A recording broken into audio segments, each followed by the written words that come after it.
ماہ رمضان ہم پر پتہ ہے کتنی بڑی مہربانی کی گئی ہے، ثواب بڑھا دیا۔ کتنا ثواب بڑھا؟ حدیثوں میں مضمون ملتا ہے کہ رمضان میں نفل کا ثواب فرض کے برابر، فرض کا ثواب 70 گنا کر دیا جاتا ہے۔ رمضان میں روزہ دار کا سونا بھی عبادت ہے۔ رمضان میں روزہ دار کے منہ سے افطار سے پہلے جو بو آتی ہے وہ اللہ کے نزدیک مشک کی خوشبو سے زیادہ بہتر ہے۔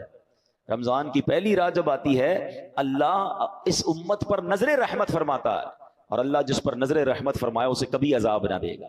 رمضان میں روزانہ افطار کے وقت 10 لاکھ گناہگار جہنم سے آزاد کر دیے جاتے ہیں۔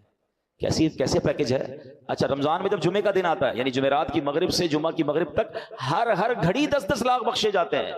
وہ تو وارے نہیں آ رہے ہیں نا، ساری زندگی میں، اور آپ دعا کرتے ہیں یا اللہ ہماری پکار سن لے، ہماری دعا سن لے۔ رمضان کی راتوں میں فرشتہ آواز لگاتا ہے کوئی مانگنے والا کہ اس کی دعا قبول کر لی جائے، ہے کوئی توبہ کا طلبگار اس کی توبہ قبول کی جائے۔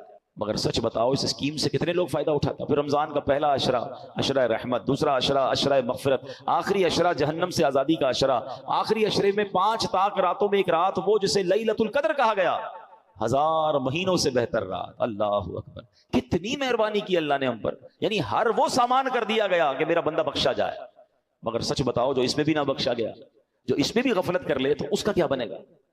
نہیں، پلیز اس آفر کو ضائع مت کرنا۔ دیکھیں ہمیں نہیں پتا پھر رمضان ملے نہ ملے۔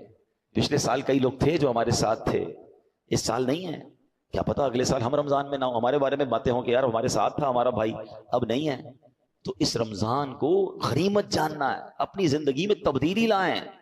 زندگی پڑی ہے کھانے، گھومنے، پھرنے، کمانے کے لیے۔ لوگ رمضان میں پیسے کمانے کی پلاننگ کرتے ہیں، نہیں، ساری زندگی پڑی ہے یار یہ کام کرنے کے لیے۔ اس مہینے میں عبادت، اللہ کو راضی کرنا ہے۔ اتنے گناہ ہیں، اتنی خطائیں، اب تو توبہ کرنی ہے نا۔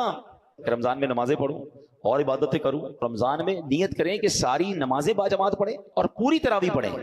ہاں، یہ بڑی گڑبڑ ہو گئی ہے آج کل، لوگ تراویح میں ڈنڈی مارنے لگ گئے ہیں۔ ایک تو ٹرینڈ آ گیا 3 روزہ تراویح، 5 روزہ تراویح، 7 روزہ تراویح۔ ٹھیک ہے، اگر آپ 3 روزہ 5 روزہ پڑھ رہے ہیں، لیکن اس کا مطلب یہ نہیں کہ اس کے بعد باقی تراویح معاف ہو گئی ہے۔ تراویح چاند رات تک، عید کی چاند نظر آنے سے پہلے پڑھنی ہے۔ جس دن چاند نظر آ گیا اس دن نہیں پڑھنی، باقی پڑھنی ہے، اور 20 رکعت پوری پڑھنی ہے کہ یہ سنت مؤکدہ ہے۔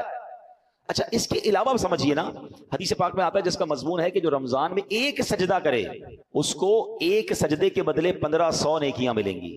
ہر سجدے پر جنت میں سرخ یاقوت کا محل عطا فرمایا جائے گا، اور فرمایا ایک درخت ایسا اسے جنت میں دیا جائے گا، اس کا سایہ اتنا بڑا ہوگا، اس کی ڈائمنشن اتنی بڑی ہوگی کہ گھڑ سوار یعنی ہارس رائڈر 500 سال تک دوڑتا رہے اس کا سایہ ختم نہیں ہوگا، یا اتنا سایہ ہوگا۔ اب مجھے بتاؤ، یہ ہر سجدے پر انعام ہے۔ مبارک ہونے جو